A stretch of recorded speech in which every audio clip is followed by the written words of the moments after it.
le contrôle citoyen. On ne savait pas que nous, comme ça, on pouvait quand même suivre les actions de l'État, en tout cas des dirigeants, et donner notre point de vue sur leur manière de gérer.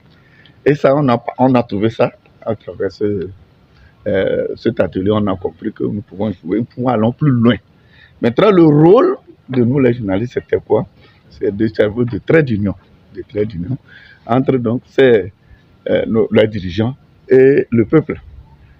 Parce qu'il faut que nous soyons là, comment on peut dire, la courroie de transmission entre ce que le peuple veut et presque on peut dire qu'on peut l'imposer aux dirigeants qui ne sont pas susceptibles, pas forcément susceptibles, de savoir ce qui se passe, par exemple, au fin fond de Cinquancé ou de Mandouri.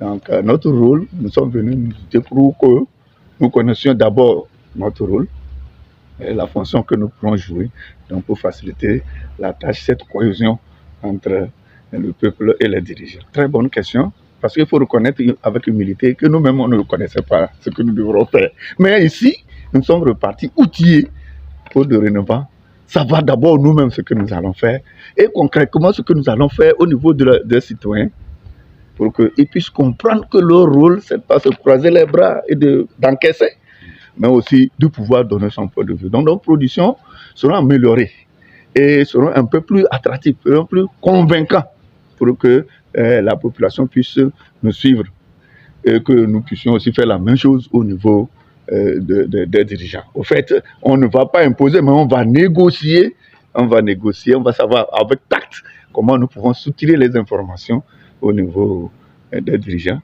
pour que au niveau de la population, il y a vraiment une connexion. Parce que vraiment, il y avait un fossé, hein, on le dit, il y avait un fossé entre les dirigeants et en même temps la population. Nous devrons faire tout pour que les deux s'entendent pour le développement.